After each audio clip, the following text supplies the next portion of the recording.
Well, after breaking Derrick Henry's record, there ain't many people, many places in the Southeast that probably doesn't know about Kayleb Wagner. Baker running back Kayleb Wagner. Kayleb Wagner. He did it with one hand.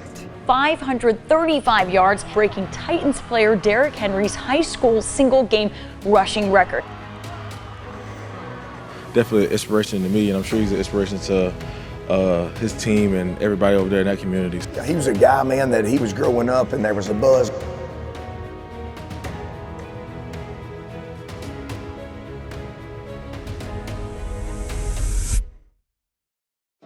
You know, Baker is a rural farming community in the panhandle of northwestern Florida. Sometimes we get called Lower Alabama because we're about 25 miles from the Alabama line. But, you know, there's nothing here but the school and the churches. And, man, when you turn the lights on Friday night, everybody comes out.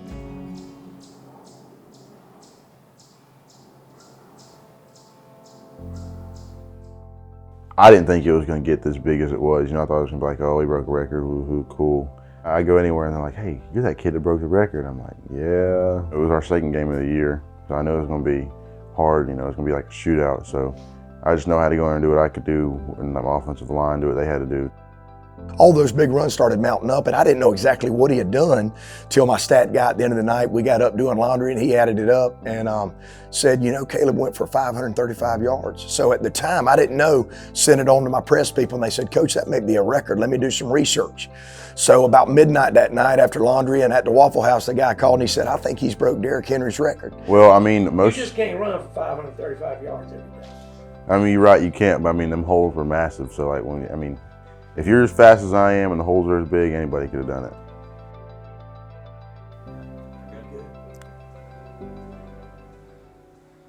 I was 16 at the time, and I just knew, listen, something came over me one day. I was in my room, and I felt like there was something wrong with him. And when I tell you, I cried daily.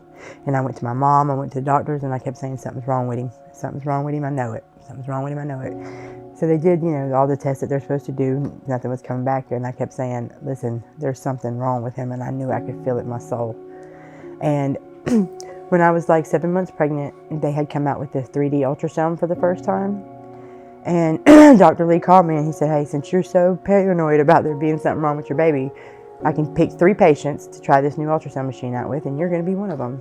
So we went in there, and sure enough, that's where they realized that the one arm was going to be shorter than the other.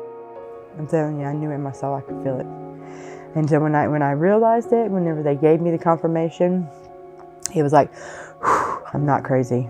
But then there was always those worries and fears about, you know, being different and how am I going to help him be a better him. Things. I watched a dude eat cereal with a spoon in his feet, and I was like, okay, you just got to figure it out. That's just what they got to do, is just figure it out. So this is what I learned from Kayleb. You just can't baby them.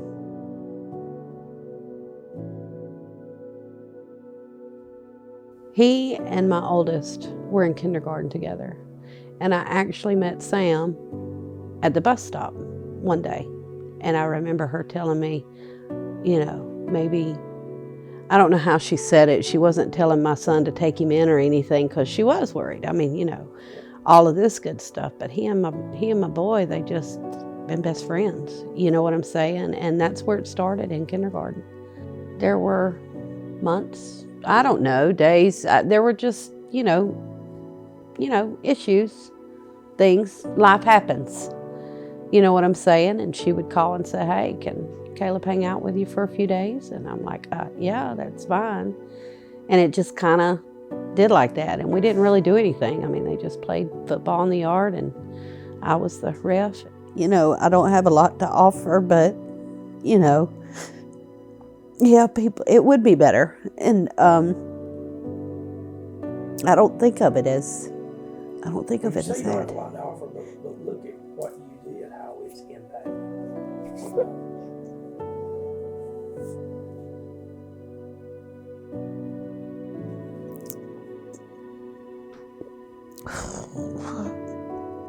I didn't even think about it. You know, I don't think about stuff like that. I just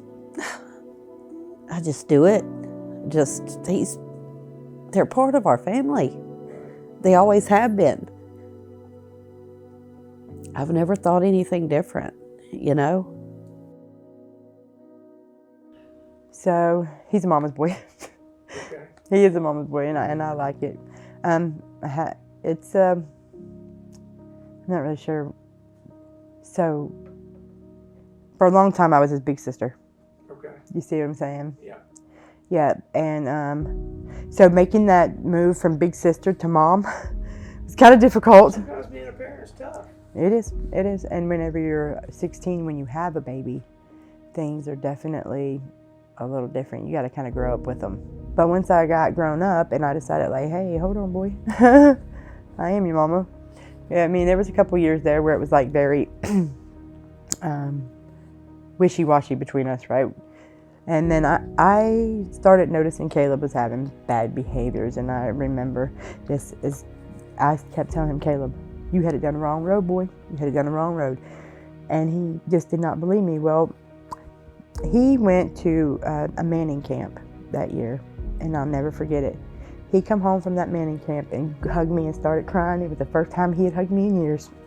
And he said, you're right, Mom. I was, and I appreciate you. You know what I mean? So it was definitely worth all the fighting and hassle that was, because it kept him in the right way. He is my superhero, right? When I tell you that, the boy is just magic for me. And he is the reason that I am who I am today, because without him, I would have been lost.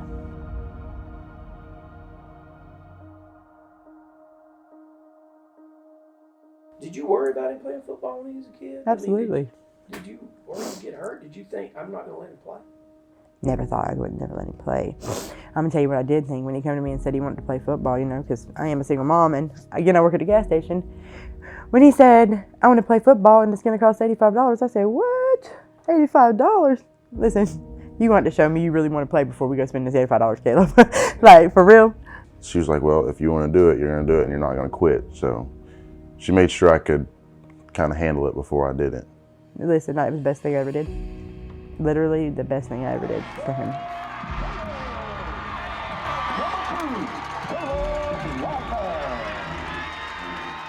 So, did you see something in Kayleb back then? Okay, I'm gonna be honest. No, I didn't. But if there's one thing he likes to do, and that's prove people wrong. I just saw, like, I can beat him. I can be the better player, and he showed me wrong in middle school. When did you think, man, this guy may have something? Middle school, his 8th grade year, when he started running the ball more. He always got touches. He always moved the ball down the field. You know, when you got to the ballpark and Kayleb was on the field, obviously there was a following even at that time, but he never got tackled. You know, he scored a touchdown pretty much every time he got the ball. My 8th grade year is really where running back took off. You know, I could like go out there and prove myself, and their dads aren't the coaches, so it'd be a different story. By the time, you know, he got up to the middle school, he definitely knew who I was and I knew who he was. So that's when I started talking to him and we started talking about, man, we got to take care of the ball, finish runs behind your pads, start working in the weight room, and he just ate all that up. What about the weight room? You know, how do you get around the weight room as there? I mean, it's hard enough in the weight room anyway. Yes, sir, it is. I mean, I wouldn't necessarily there's some things, but there's some things I can't do, I find something else to do. On his pressing activities, he's got a prosthetic hand that he uses for bench and everything where he grabs a bar from a line position. But now everything else he does with his regular, you know, arm without a hand, man, he power cleans.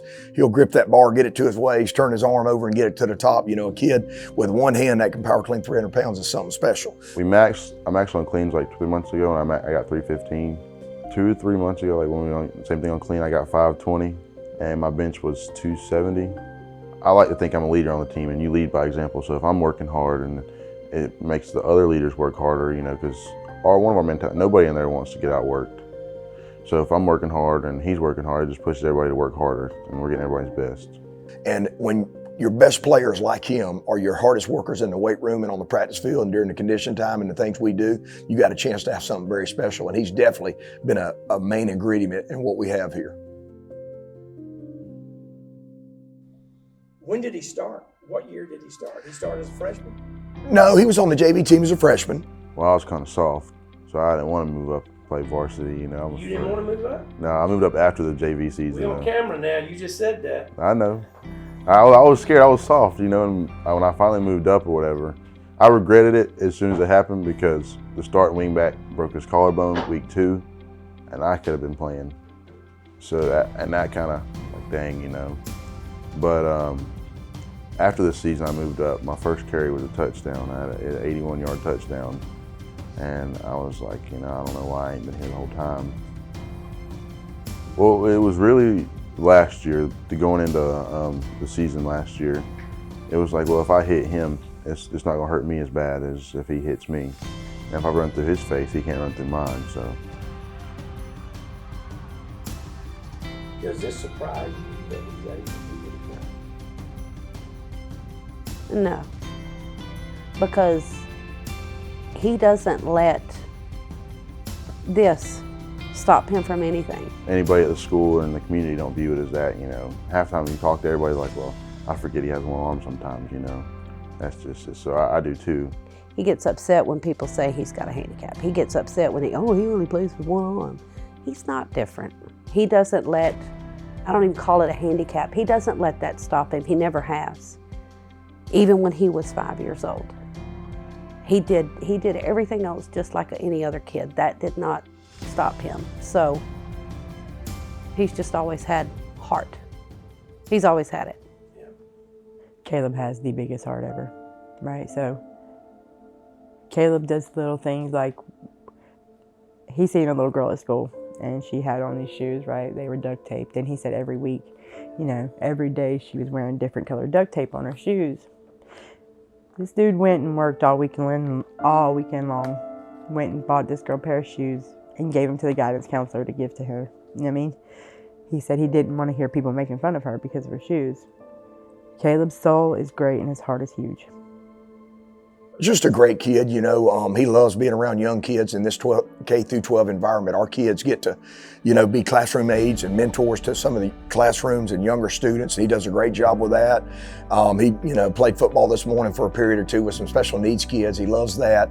A kid in Walton County, you know, had a hand cut off in an accident, and he's got to spend some time with that kid.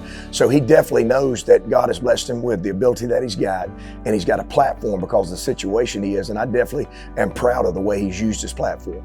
I do mentor some little kids. I aid for a class period or whatever, and as I'm walking through the lunchroom, all the littler kids are in there, and they all go crazy. Like, I'm like, Kayleb, and I'm just like, you know, I think it's real cool because, you know, we're K through 12, and, you know, if you're just at high school, you don't get that experience, and I could leave an impact on a little of the younger generation, you know, because they may not get that at home or something, you know, so I could leave that impact on them, and, you know, it could change how they grow up or how they view everything. What would be your dream? What would be your first choice? Somebody sitting there saying, hey, Kayleb. Oh, Alabama. He's gonna play there first. Come on, Nick. Well, and he does. That's what he wants to do. I believe he's gonna accomplish what he has set out to do. But if I couldn't go to Alabama, my second or third choice probably be North Carolina or Ole Miss. I just love their jerseys and their uniforms and their stadium. I think they're sweet. Yeah, he hit me up on Instagram, and when he's seen it, he posted on his Instagram story. But it got pretty big pretty quick. Text him on Instagram, and because, you know, we kind of have like the same background a little bit for the most part. You know, we had a conversation for a little bit. He just told me, like, keep working, you know, put God first and everything. And I told him I do and stuff like that. And, you know, and then he just told me congratulations, you know, and then he gave me some tickets to a game, which Jacksonville gave me some, and then I got some, you know, from Derrick Henry and them. I gave some to my little brother or whatever, and then some of the other guys helped contribute to that night, you know, because I feel like they deserved it just as much as I did. So I gave them some tickets, so they all went. You know, when I got to see him, it was crazy. When I met him, I was just like, at first I was trying to play the cool guy, like, trying to see him, but then I was like, whoa, you know, that's Derrick Henry. It was crazy. It's something I'm never gonna forget. You see yourself being there? I hope so. Well, I would definitely love to be, you know, the first offensive NFL player with one arm, you know. That'd be great, you know. My whole goal was to be the first NFL player with one arm, but then, you know, Hakeem Griffin came along, which, you know, props to that guy. You know, it can be done. Yeah, that's why I don't, you know. And I've always felt like, you know, it could have been possible. Anything's possible, you know. So, but I mean, I did play some defense last night, so I feel like even if I don't get an offer for running back, I could definitely get an offer to go play defense somewhere, you know, because I have the size. So I just feel like, you know, any opportunity is an opportunity. Really, what I would tell the 6-year-old Kayleb is don't listen to what people say, you know, because there's always going to be negative people and people trying to tear you down and tell you you're not good enough. So I would say really just don't listen to them, you know, and just, you know, work on you, focus on what you want to do, achieve your goals, you know, and just always work hard.